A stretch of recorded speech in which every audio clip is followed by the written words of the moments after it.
Now we're recording officially. Good morning, everybody. Thank you again for joining us for today's webinar, A Better Way Forward, Helping Justice-Involved Individuals. Just for some background information on today's webinar and how we got to this point, during the second half of 2023, the Michigan Works Association partnered with Nation Outside and Public Policy Associates to conduct a statewide survey and also some focus groups to determine what's working and what isn't for formerly incarcerated or justice-involved individuals in Michigan. And informed by that research, the Michigan Works Association and its partners have crafted what we believe is a strong agenda for change. And like the people that we seek to help, we are determined to reform, resolve, and restart our work with this unique sector of our state's workforce, supporting them more effectively as they move into the next phase of their lives. Some of the policy agenda items that were developed during the research really is 4 policy agenda items that we'd like to call out today. One is improved housing access for individuals with criminal backgrounds. The second is a boost in funding for the automatic expungement portal. The third is looking at ways that programs like offender success and other reentry programs can be better integrated with the workforce development system in Michigan. And then the fourth is enhancing funding for trauma-informed peer-to-peer reentry programs. Before we begin in going through the report, I'd also like to thank several partner organizations who helped make this work possible, not just today's webinar, but the report that we are going to share, and also future opportunities to continue this impactful mission, knowing the many barriers that justice-involved individuals face and how we as workforce development practitioners can play a significant role in helping to offer a second chance to secure employment and other community supports. First, I'd like to thank the Michigan Justice Fund. The Michigan Works Association was fortunate enough to receive a planning grant beginning in January of 2023 that helped spearhead this work and publish the report that we will go through in detail momentarily, using surveys and direct feedback from both the workforce system in Michigan and justice-involved individuals to help identify gaps and challenges to addressing employment needs. Without the Michigan Justice Fund, this work simply would not have been possible. I'd also like to thank Nation Outside and Public Policy Associates, who we worked with extensively to put together this report. Their hard work and expertise shines through in reading the comprehensive publication and helped cast a spotlight on the work that we have done as a workforce system up to this point, while also uncovering some opportunities for continued engagement and effectiveness. The Corporation for a Skilled Workforce has also been an extremely valuable partner throughout this entire process, providing technical assistance and expertise every step of the way to make sure the outputs are in line with the objectives of the Michigan Justice Fund and the workforce development system as a whole. And lastly, I'd like to thank the Michigan Works agencies themselves and the countless individuals who participated in the surveys, focus groups, and other sources of feedback to help populate this report with key data and anecdotes. Your contributions are sincerely appreciated. The goal of today's webinar really is twofold. One, we'd like to share the report put together by Nation Outside and Public Policy Associates to help our workforce practitioners across the state understand the significance of effectively serving justice-involved individuals. And then 2, we'd also like to draw attention to additional funding and partnership opportunities to continue this work through the Michigan Justice Fund and other stakeholders. Of course, we welcome your direct feedback and questions throughout today's webinar. If you have a question or comment at any point, please feel free to utilize the chat feature over Zoom, and we will continue to monitor the message board today. And we're also recording today's webinar, so we will send out a link through our communication channels once we wrap up, and we will also post today's webinar on the Michigan Works Association's YouTube page. And now I'd like to turn it over to the Nation Outside team to review the Reform, Resolve, Restart report in more detail. Jonathan and Cecilia, thank you so much for being here with us today, and welcome. Thank you so much, Ryan. Good morning, everyone. I'm Cecilia Zavala. I'm co-executive director at Nation Outside. We really enjoyed working on this project with everyone and are excited to share the findings. And I'm going to let Jonathan introduce himself and take lead, and I'll be here to support. All right. Good morning, everybody. My name is Jonathan Garcia. I am the Director of Special Projects for Nation Outside. And like Cecilia said, I will kind of give you guys an overview of the actual process that we underwent regarding the study itself, then also kind of go over some of the recommendations and findings that Ryan alluded to earlier in the discussion. First of all, as Ryan noted, Michigan Works, Nation Outside, and Public Policy, we collaborated to kind of take a look at how we can enhance workforce development services for formerly incarcerated and justice impacted individuals. Public policy, they did a lot of the interviewing and focus group pieces directly with the Michigan Works staff. Nation Outside, we kind of spearheaded the process with those individuals who are returning and who had live experience with Michigan Work and the programs that they offered. So the first part of this whole piece was, getting a survey out. There was a direct impact survey that was conducted. Initially this survey itself was distributed through our social media platforms. Two, there was hard copies and pamphlets at the various events that Nation Outside was attending and or hosting. And then finally, we have a mass email list of nearly 7,000 members. So all of those individuals were mailed the survey. Once the survey results closed, based on specific criteria, we narrowed that down. So we ended up having right around 35 individuals that we divided into 5 groups. So within these groups, we conducted focus groups. There was an all-female group, an all-male group, and then we had a group of those individuals who were in OS areas receiving services and attending Michigan Works. And then we also had 2 groups that were in areas that were not. Obviously, validity of the focus groups wasn't important to us. So we had one facilitator facilitate all 5 groups. They were given a set of questions to stick to, so that way all the questions being asked were the same for all of the groups. And then we also had a note taker during the recording to transcribe all the conversation that was taking place. So after all of these were completed, we watched the videos, we went through the notes, and then formulated the responses and put together the report itself.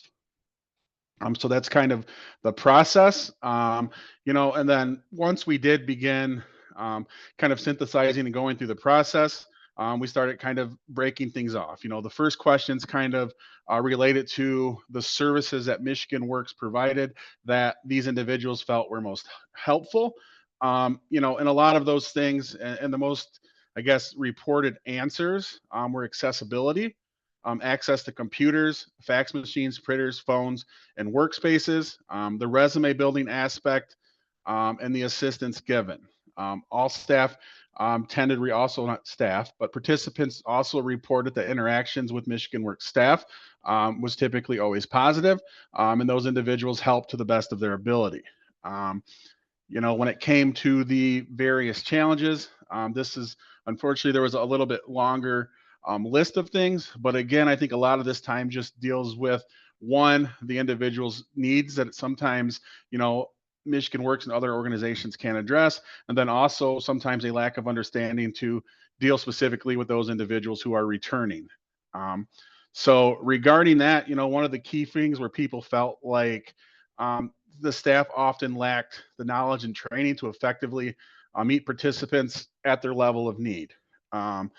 Then the services were viewed as insufficient for addressing primary issues such as livable wages, housing, childcare, transportation, and then felon-friendly workplaces.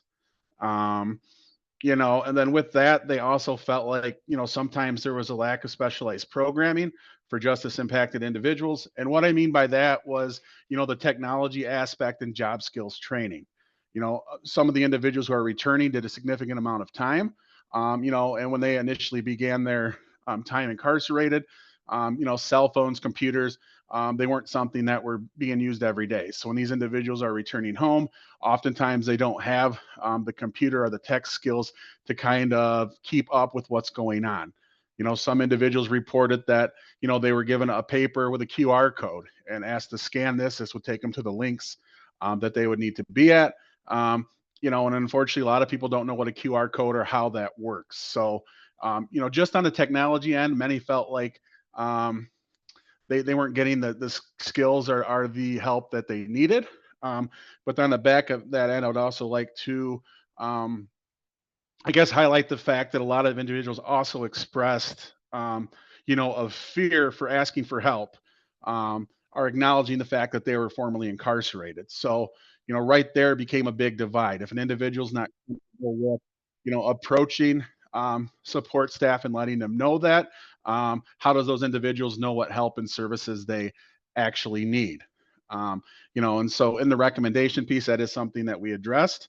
You know, and then another big piece was there are kind of a subset of barriers or challenges for those individuals who are returning that have a CSC charge, because a lot of times employers that are quote unquote felon friendly, that's a subset of people they don't oftentimes hire. And that kind of goes for housing as well. You know, so as individuals dealing with reentry, how do we, you know, take that, I guess, fact into consideration and kind of help and assist with that specific population as well. And I know I've done a lot of talking, so obviously, if you guys have any questions throughout, please don't hesitate to ask. Because obviously, you know, our mission is to make sure that, you know, we're representing those individuals who are coming home, and in partnership with all of you, that we're doing what we need to do to make sure that we're addressing their needs once they come home, so that we have the capabilities and abilities to, you know, obviously reduce recidivism and make sure that these individuals have a successful reintegration. And so, Cecilia, you would have anything to add to that? Thank you, Jonathan. I think that was really good. And you know, I think one thing to lift up that was kind of the undertone from all the feedback was acknowledging that there's a huge stigma attached to being formerly incarcerated, having a criminal conviction, and that fear being judged, not only because of the conviction, but also because of the lack of knowing how to use computer equipment. Folks talked about when they went in there, they were told, here's the computer lab, go ahead, sit down, you can start working on your resume. And they just didn't know how to operate a computer and were too afraid to ask or to say, I've been in prison for a long time. I don't know how to use this. So when we talk about meeting people where they're at, it's understanding that there's such a diversity in need and ability when people are coming home from incarceration. So to really be mindful that there's a lot of fear and stigma attached, and just it's like a whole new world that you haven't been participating in a long time, and that can feel very daunting at times. And so that's one of the underlying kind of issues to lift up and to consider as you're delivering services and designing programs and projects for people who are formerly incarcerated or have convictions, to be mindful of. I think it's really important to hold that space. Any questions, comments, feedback?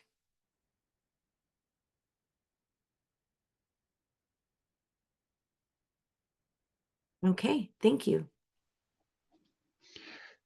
Yep. And then obviously the next step of this is once the report was finalized, just some, you know, recommendations in terms of what we could do, you know, kind of at the first level to start addressing some of these things. You know, obviously, one of the major things was creation of programming specific to individuals with CSC convictions. You know, another major one would be sensitivity training, or just training in general, for staff to improve their understanding of the challenges faced by formerly incarcerated individuals. You know, obviously there's a lot of research that would suggest that there's over 40,000 barriers that individuals who are returning face, and some individuals based on, their offenses, that number can either decrease or increase. So that's something that's extremely important. And obviously later on, the Tippler program is something that Nation Outside is doing, that we'll talk a little bit more about here in a bit. Another thing is regular updates to list the felony friendly employers and job message boards. One of the things that we found out was a lot of times from Michigan Works to Michigan Works, what's available or what's being posted varies a great deal. So, there are some that do a great job of keeping updated list, while others do not. One thing that people express is a lot of times people try to offer them the national list of individuals who are felony friendly, which that doesn't necessarily help an individual who is, paroling or returning to a specific area. So I do think there is a level of importance that when we put these lists together, that these lists are specific to the communities in which they are going to return to. So some of that involves relationship building with various businesses and organizations. And again, that's something from our standpoint and our Tippler program that we're trying to do is try to, make relationships with various employers and landlords who are willing to kind of assist these individuals. Another piece is expanding offerings, such as job preparation, technology and vocational training courses, because again, this is one of the biggest challenges these individuals have when they are returning is to find a job, not only to find a job, but to find a job that pays livable wages. And sometimes before an individual can apply for a job, they need to have the basic skill sets in order to even do that. So that they're unable to, properly prepare a resume. That's a major issue. If they don't understand how to navigate a computer and actually apply for a job online, again, another major issue. And, unfortunately, some individuals, if they don't get that help right away, they kind of go the opposite direction and just kind of say, forget about it, which is obviously not what we want. Another piece is cash assistance, clothing vouchers, daycare, transportation, counseling, and housing resources. And when I was up at the Michigan Works annual conference, one of the questions that were brought up, is there any kind of subset or group of people that kind of have different challenges? And one of the things that we discussed were a lot of times the women who are returning home from incarceration. A lot of times when that happens, day one, when they come home, they're instantly thrust back into being a mom. And a lot of times, the males, yes, some do come back to their families, but a lot of times that's not an issue that, I myself as a male dealt with directly. But for a female, that's a lot. So not only are you dealing with these, potentially 40,000 plus barriers, you also have to immediately reestablish a relationship with children who you may not have seen for several years. And then with that also comes that challenge of, I need to have housing, I need to have food, I need to have daycare, I need to have transportation. So this again is another group of individuals that we need to look into and figure out how do we provide those resources. Obviously the reintegration piece, the reunification piece for families is also something, that needs to be looked at, because not only are you trying to cover and or take care of your basic needs, you're trying to restart your family and kind of rebuild those relationships that may have been soured prior to you going away. And so, how do we provide that support for those individuals to do those things? Next thing would be the basic skills training. In some instance, some people brought up the concept of having, bilingual staff. Sometimes if an individual's first language isn't English, they go into a place, there might not be somebody there to help them with their specific issue. So again, that's a major barrier which that individual has to face along with all the other barriers. Community resource information, we've discussed that. And then obviously the expungement assistance, which we'll get into. So I will pause briefly. So if anybody has any questions, please feel free to ask or put something in the message piece as well.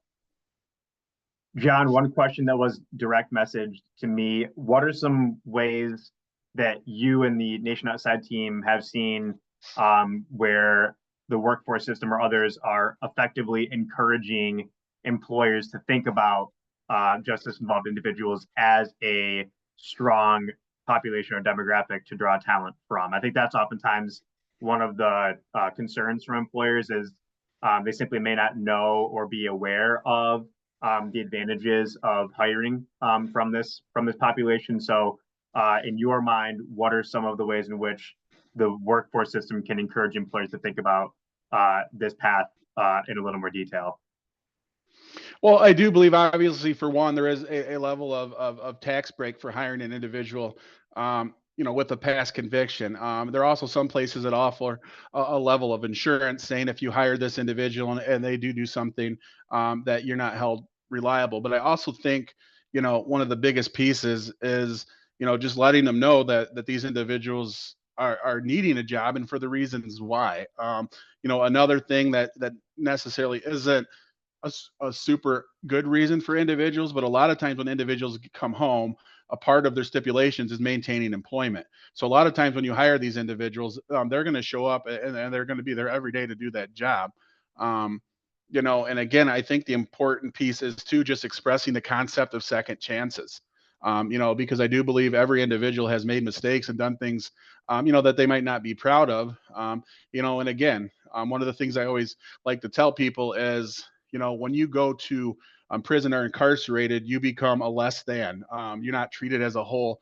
You're stripped a lot of times from your name and your dignity. And so when these individuals come out, they're just looking to be treated, as people. The fact is that they've been incarcerated, they've served their time, or quote unquote their debts to society. So they're looking for that chance. They're looking for people to see that they're not that mistake. They're not that individual, and they're people like everybody else. Once these people do find employment, they are again active, members of their society. A lot of the individuals that we help specifically, they become, civically and community engaged. They start taking part again through the educational process and the voting system. So, the best way to keep a community safe is to have these individuals actively involved. Employment and housing are one of the precursors that people look at in terms of the chances or likelihood of someone returning. So if these individuals don't have jobs, they don't have housing, the chances of them potentially committing another crime increases. So if you're an individual who is actively involved and wants a safe community, not only for your business and your family, providing jobs for these individuals is the way to go. And, I personally know in the counties that we have Tippler programs, we've established relationships with specific employers that now don't hesitate to hire the individuals that we send to them or recommend to them, because the individuals that we're sending to them, are hard workers and go there and do their jobs. So as a group, Nation Outside, is putting our name behind this person and vouching for them. And, we're just not going to do that just to do it. We do it because we believe that these individuals, are willing to be active again in their communities. Thank you. Ryan, can I add something in as well? Yes.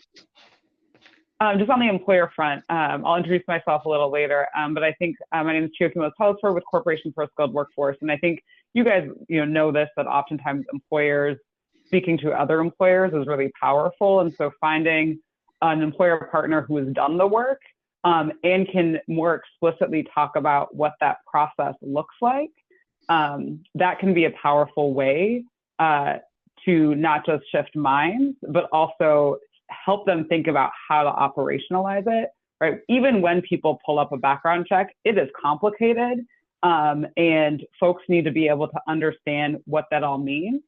And so helping employers understand, like, what do these convictions mean is helpful, right? And an employer can talk about what that process looks like. I think the other thing too is in working with participants, helping them also be able to articulate and own that story is also pretty powerful, to say, here's what happened and here's what this means, because then they can go in with confidence and also, I think, address some of the preconceived notions, or just kind of educate that employer that's sitting in front of them about what that background check looks like.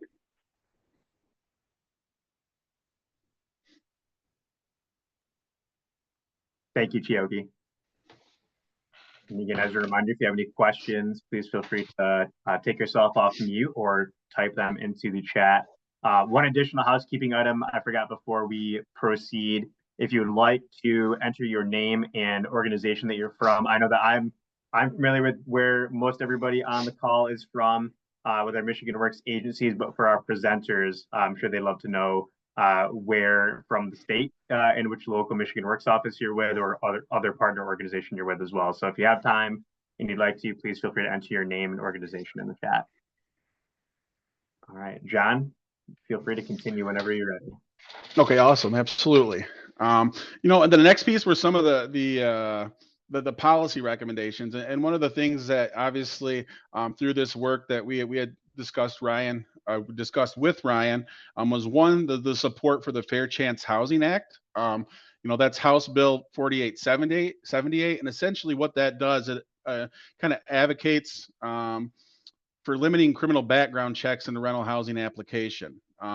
It helps ensure that applicants are not unfairly denied housing solely based on criminal history. So essentially, that would require a landlord to first run the application and look at for the actual things that are needed to rent a place. So do they have the income? Do they have the means to do these things? And then once that is done, then they can make that conditional offer. Then at that point, obviously, a landlord would have the ability to run a background check.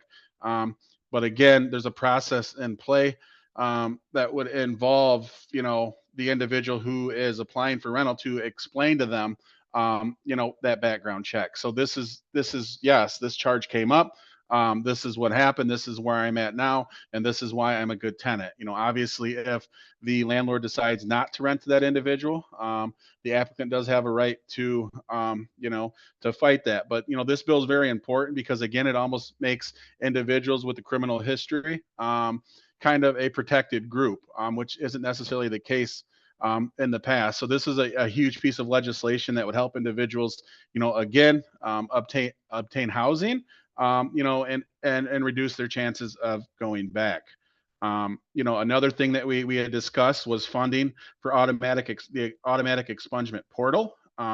This supports securing state funding to ensure the functionality of the expungement portal. And what this basically means, it allows individuals to track and verify the expungement process and reduces barriers to employment, housing, and civic engagement. And, Nation Outside, this year, we've done a lot of work with the Secretary of State and other organizations putting on expungement fairs. And this is a big deal for a lot of people. And what's really sad is a lot of times individuals are unable to complete this process, over $50 or $100. And, having the ability to have your record expunged if you qualified is a huge thing, because all of a sudden when an individual pulls up a background check, it no longer shows up. And obviously that opens the gates and opportunities for individuals to gain, again, an employment that's providing livable wages. The next thing would be increased funding for the TIPLR program. And if you guys aren't familiar, TIPLR is a Nation Outside program, and what it stands for is Trauma Informed Peer-Led Reentry. This is a program that we just started. We in collaboration with the Michigan Department of Corrections. And before this program started, we wrote a manual. It was submitted to MISHWA, and it is now recognized as a community health worker certified training program. This program specifically is a 6-week program where individuals spend 2 weeks in the classroom going through the materials within the manual, and then they spend 4 weeks on the job. So a major aspect of this program is everybody who is a TIPLR navigator has lived experience and were formerly incarcerated. We believe that pairing individuals with somebody with lived experience who has had to navigate all the same things that they will when they come home is a major benefit to that individual. We started the program in May. We're at nearly I think almost 300 peers now. And like I said, we've seen a lot of success from that. Obviously we paired with Wayne State University to write the assessment and track the data so that at the end of the year, we can, again, accumulate all of that information and show that, what we believe is the program is successful. And I personally believe that the way forward is, organizations like Nation Outside continuing to partner with groups like, Nation Outside and Michigan Just Fund, because I do believe that concept of lived experience paired with other organizations is extremely powerful. Having somebody that knows specifically what it's like, not only being incarcerated, but again, coming home and trying to find a job and, facing discrimination. And, essentially our navigators do exactly what the word, implies. We navigate. We navigate them to resources. We navigate them through the different problems and barriers they face. And, obviously one of the things that, reason we, I guess, listed this as one of our recommendations was we believe that through our training program and through our lived experience, we would be able to assist and support other organizations in training their staff on how to work with individuals who are coming home. And Cecilia, would you like to add anything regarding? Sure. The partnership that Nation Outside has with the Michigan Department of Corrections, it's an unlikely partnership, but the goal is the same, to help people once released from incarceration to not return. And in that journey, we learned about the Michigan Department of Corrections has an employment unit that focuses on working with employers. They have great relationships with employers. They offer bonding, which is a type of insurance that if an employee that they hire does something, violates a policy or rule, that they'll be covered and insured. And I thought these are great programs, but not a lot of folks are taking advantage of them. And part of the reason is when being released from incarceration, a lot of people, when they get a phone call that says MDOC on it, they don't want to answer, and they're not following up, or they want as little contact with MDOC as possible. And so the value that having a peer navigator at Nation Outside is because we build trust and rapport with the people that we serve, and we can help lead them to services, even to employment services at MDOC that they might not otherwise take advantage of because they don't trust it.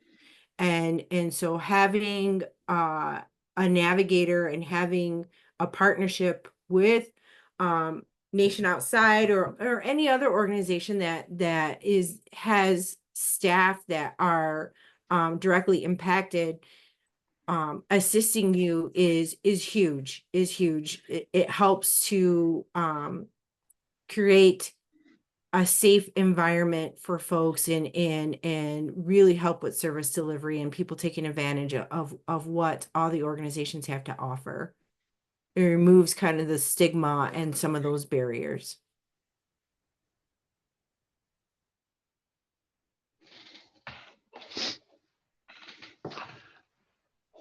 And then again, at this time, if there's questions, again, please ask us. If not, Ryan, I will turn it back over to you. Thank you, John. Thank you, Cecilia. Again, really appreciate the support and the expertise from the Nation Outside team on this report and on today's webinar. Pause just for a second to see if there's any questions from the group. Again, feel free to take yourself off mute or type in your question in the chat.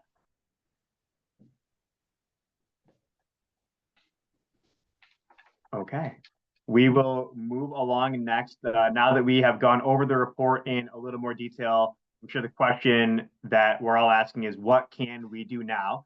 And fortunately, we have two great subject matter experts that are joining us today on the call with Chiyoki and Sarah. So Chiyoki, Sarah, I will turn it over to both of you for the next portion of today's webinar, and we look forward to hearing your thoughts.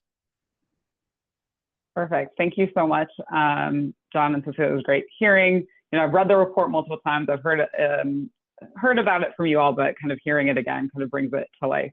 I think, I'll start and then I'll pass it on to Sarah to add in some additional elements. But I think you heard at the top kind of Ryan's policy recommendations, which obviously could be transformational for the state. But I think when I think about the work that you all do every day, deeply connecting with job seekers across the state, helping them increase their economic mobility, access to good jobs, good career ladders, and all the wraparound supports that you all do with limited funding, right? I think that really, I think it's a unique opportunity for all of you to go back, look at those recommendations, and really think about how does this apply to the folks that we serve in the community that we serve. As you guys heard, right, there's diversity, right, in the population when we think about folks who are justice impacted, and based on where you are and the population that kind of walks through your doors or aren't currently walking through your doors, the support that folks need and the application of those recommendations might look a little different. I think that what was really powerful about this is that, Nation Outside is a trusted kind of agent, for lack of a better term, who can ask deep questions of justice impacted folks. And so how can you learn from that approach of really understanding from the job seekers that you serve, kind of how are the services? What could be helpful as people are walking through the door? How could you have this ongoing continued engagement and integration of the perspectives and voices of justice impacted folks to increase and deepen the services that you're already offering? I think that, you probably have all experienced this, and we heard on the call that sometimes people are fearful of disclosing, right, this information. And so what would it mean, right, if you engage with justice impacted folks to say, well, what would make you feel safe and comfortable and trusting, letting us know that you're formally incarcerated or you have a felony conviction that's kind of been making it difficult for you to land the job that you want? What would the questions be? How would it be phrased that would make folks feel comfortable acknowledging that? What types of careers are they interested in? How can you really think about more specifically targeting employers that align with the career interests, right, of those that you're serving who are justice impacted? I think that, you all do such great work, and also thinking about from your staff, how might they feel more comfortable and skilled in really supporting this population? What's the information that they need to know? What are the types of tools that they need to walk into an employer to say, hey, here's how you might be able to better engage and hire folks in your own community who are going to be great sources of talent, but happen to have justice involvement. Sarah, I'm going to pass it on to you to add anything else. Sure. And Chioke, maybe, I know you said where you're from, but do you just want to speak quickly to the capacity that you're here today before I introduce myself a little bit?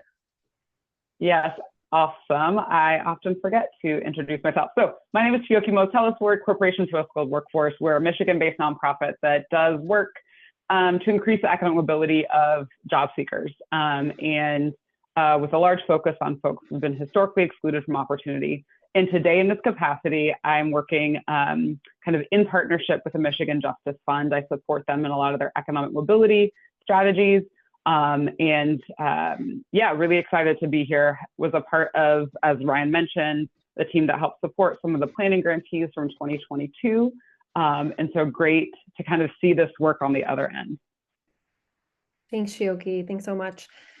So I also see a lot of familiar faces on the call, but for those of you who don't know me, my name is Sarah McCauley, and I've done work in and around the workforce space for well over a decade now, which seems impossible, but that's just true. And I'm here in my capacity as a consultant and contractor that works closely with the Michigan Justice Fund.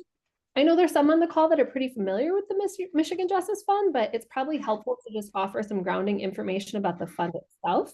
So the fund is 4 years old at this point, and it has three main pillars of work. The first really being economic mobility for justice impacted individuals. The second being to reduce the reliance on incarceration in Michigan. We have a historic track record of over-incarceration in this, which of course is not terribly unlike our nation, but Michigan is striving to do better, and the fund is really organized to support and promote partners who are working on that.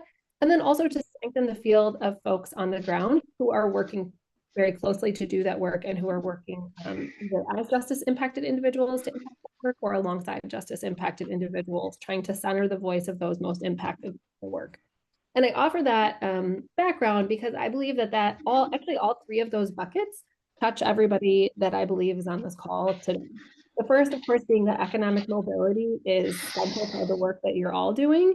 And I lift that up because it's not necessarily just this workforce piece. We've already heard from Jonathan and Cecilia and others that there is also a need around housing. No one on this call is a stranger to the broader infrastructure that it takes to be economically successful. Housing, childcare, transportation, And certainly the fund right now is focused on housing, some licensure issues, and other pieces around data, all to support the conversation and progress around economic mobility. So the first thing that I want to offer is I think Chioke has provided us a lot of questions and ideas for introspection, but I also want you to know that the fund is consistently using its ability to convene, to have conversations about then how your experience, how the experience of partners working with this population can filter up and inform policymakers and inform funders and really just inform Michigan's broader bucket of economic mobility work for justice impacted individuals. I want to let you know that, and I saw Jonathan and Cecilia were both great to put their direct contact information in the chat. Use that. Chioke and I will do the same. And as you come across issues where you feel that policy is actually what's prohibitive to you being able to best serve this population, we want to know. We want to have that discussion with you. That really speaks to that third bucket that we talked about, of course, which is strengthening those partnerships across the state and building up relationships with justice impacted individuals and organizations serving them, because the Michigan Justice Fund is time limited. And so we are looking to make a big difference in a small amount of time and to strengthen the ability of folks here in Michigan to continue on with this work, even someday when the fund is not here. And then finally, kind of the focus on reducing the reliance on incarceration. I don't think anybody on this call will be a stranger to the fact that these things go hand in hand. The more we can be economically mobile, the more successful we can provide support to these communities so that they can be, part of their community, reunited with their families, really resourced to succeed. We know that that makes it more possible for the state policymakers to see why this reliance on incarceration has been harmful and why really shifting course continues to be a better economic and cultural strategy for the communities that we're here to represent. I know, Chioke, you're going to be talking about the grant opportunity. I suppose the really what's next piece that I would just offer again is that we're having data discussions. I know some of you have been in individual discussions with actually about how you are reaching out to those you serve, either through Clean Slate or other programs, that you're thinking deeply about how you're tracking your progress towards serving this population. We would invite you to share your thoughts on that with us. I think Chioke is going to be present with a lot of you here in a few weeks to have that conversation face to face. But know that this is really the beginning of that dialogue, not the end. And that same piece, just reflecting on what I said about policy issues and other things that are filtering up that you're seeing as barriers. The fund can do a lot to convene people and to elevate challenges and concerns and bring people together to solve them to better serve this population. And we want to and are very excited to partner with all of you on this call. Thank you, Sarah. So as Sarah mentioned, I'm going to also talk about an exciting next step, and that is a funding opportunity that hopefully some of you heard about. If not, I'm going to talk all about it today. So Michigan Justice Fund has an Innovation, Reentry, and Workforce Development grants that are live right now. The info session was, I think, 2 weeks ago. I'll share information about all the FAQs, the recording of that, but I wanted to give you a broad overview of the opportunity that exists. And so Sarah talked about the impact of the, or the goals of the Michigan Justice Fund. But I'm going to talk about the RFP specifically and what these RFP opportunities are aimed to support. So the Michigan Justice Fund anticipates that $1.5 million will be awarded in this grant cycle. And there are 3 types of grant opportunities that may be funded under the RFP. So one is a planning grant of up to $100,000 for a 12-month planning process. One is a capacity building grant of up to $400,000 for a 24-month project period, and then an implementation grant, also for a 24-month planning project period of up to $400,000. The one thing I'll note about these types of grants and where they came from is really in talking to the field. And so the planning grant was available back in 2022, but that really was folks raising their hand and saying, like, we know we really want to support this population, but we don't have an out-of-the-box project that we have, because we really need to engage deeply with partners, with community, to understand what project initiatives innovation might actually resolve the problem that we're hoping to solve. We've also heard from organizations that say, we have a really great program, we have great staff, but we just need some additional support to really bolster internally our internal capacity to deliver even higher quality services. And I'll talk a little bit about what some of those categories are. In the implementation grant, we recognize that there's not enough funding to do the holistic work, the deep work that you guys need to do to serve all those in your community. A little bit of objectives. And so these grants should help advance one or more of the following Michigan Justice Fund Phase 2 milestones that explicitly support the economic mobility of system-involved people. So one of their milestones is reducing the unemployment of system-involved people by 15% over 3 years. We recognize that's a big, audacious goal. And there's a lot of data needs to really understand how to track that. But we believe with the great work that folks are doing, that can be achieved. Boosting the issuance of professional licenses to system-involved people by 10%, impacting at least 200,000 people. We recognize that many occupations across the state require occupational licenses, and that has been a barrier for folks with a felony and misdemeanor conviction. And then lastly, stimulate the creation of a new economy for system-involved people. And that really looks like at thinking differently about the opportunities that exist for folks, whether that's entrepreneurship, whether that is career pathways that have historically not been pursued by system-involved people because of perceived barriers. And so I'll talk about, looking at the timeline for the grant. So the application's open. The virtual information session recording, as well as the FAQ, was actually released today. I will put the link to the Michigan Justice Fund website in the chat where you can download all that information. A big thing that folks need to remember is you have to register in their online grant system, Flux, by October 21st. I recommend register, even if you don't know if you're going to pursue this opportunity. There are two notes that I want to that we've had some confusion on. You do not need a letter of inquiry or letter of interest if you are planning on applying to this particular grant. There's some language around needing to have that LOI in within 30 days of the grant closing. Ignore that.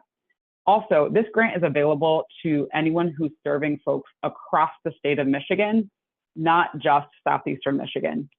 The only reason that you'll see some language there is because the Michigan Justice Fund is housed at the Community Foundation of Southeastern Michigan, and so they asked that question because of that.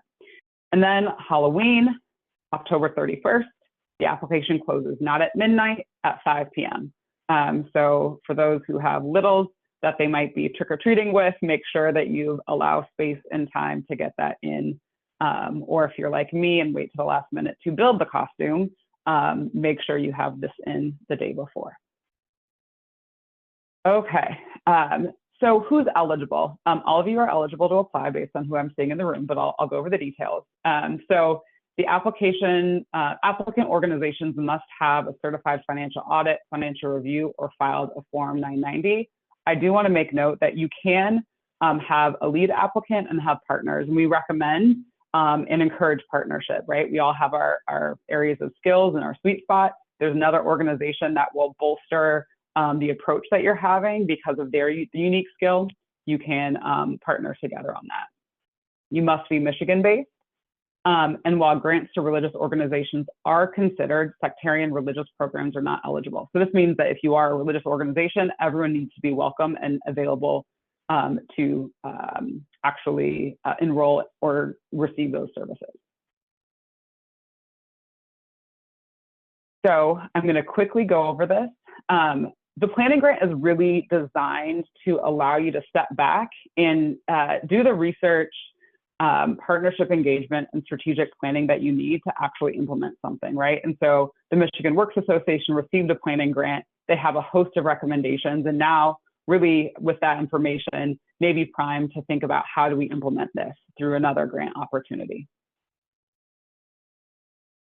The capacity building grant, again, is really for organizations to build the infrastructure and capabilities needed to effectively support the economic mobility of system-involved people or justice-involved people, and help advance one or more of the MJF Phase 2 milestones. So this might mean you're already serving this population. You have a project, you have some specific programs, you have some specific services, but you recognize, I think to Ryan's earlier point, that our staff is great, but they aren't trained in trauma-informed practices.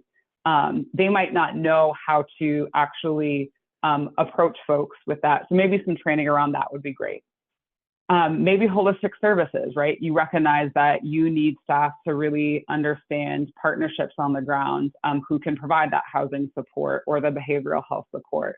That's an area that you can think about applying to build that capacity. Access to good jobs, right? Employer engagement, deep employer engagement takes time. And so maybe your organization recognizes that we need some time and space to develop strong partnerships, so that we can, through our existing program and existing services, support justice impacted people, go and have high quality living wage jobs. And the last is around racial equity and inclusion. We have a lot more details in the RFP, but Michigan Justice Fund is dedicated and kind of uses a racial equity framework for all of their work. And maybe as a staff, you recognize that our organization isn't really strong in this, and to really make sure that we are having equitable outcomes for all of our participants. We have the data that we need to track, and we have the processes and the cultural competency to really engage with lots of different folks. We need some additional support here. So that is one area, or those are 4 different categories available underneath that capacity building grant. And then the last is about implementation, right? You have some services that you are ready to rock and roll with, right? Either you want to expand the services that you already have, you have had this beautiful project existing, but just not the funding to implement it, right? This is what that implementation grant is about. There are 6 categories.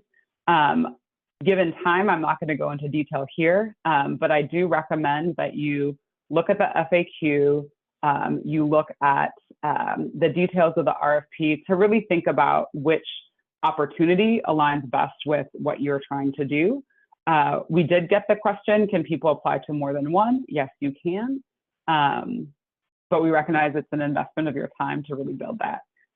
The last thing that I'll leave you with is we hope you all consider this opportunity. And we also expect that any opportunity, any grant that comes through, there has been consultation with folks who are justice involved throughout that grant writing process to really make sure that it aligns to the interests, the needs of the population that we're trying to support. So I will leave it here and open up the last 5 minutes to any questions that you might have. Shioki, we did have one question in the chat. The registration process alludes to having a relationship or a pre-meeting with the Community Foundation of Southeast Michigan program staff. Can you talk a little bit more about that process? Yeah, and so that is not necessary for this grant. Unfortunately, I think we've all probably run into this just because of the system that they use. That's some standard language. But for this Reentry and Innovation and Workforce Grant, you do not need to have an existing relationship with Michigan Justice Fund staff, with CFSEM program staff. This is open to anyone.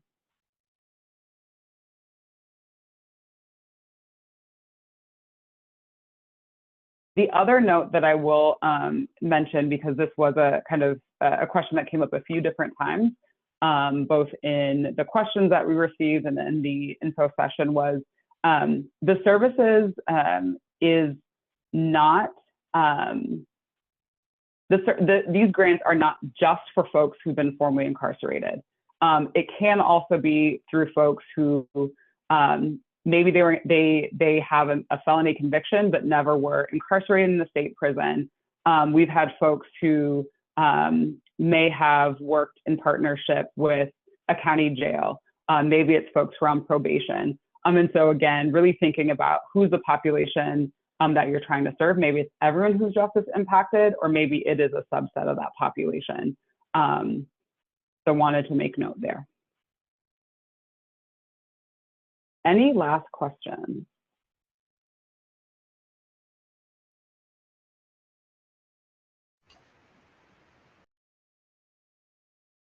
And I put in the chat both my contact information and then the link to the RFP opportunity where you can download the grant guidelines, look at the FAQ, look at the slides and the reporting from the info session.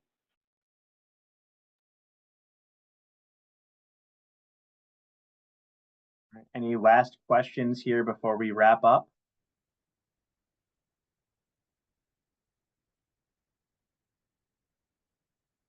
All right, Chioke, Sarah, John, Cecilia, and Natasha, thank you so much for joining us today, putting together the presentation and the content. What, Sarah, did you have one last comment?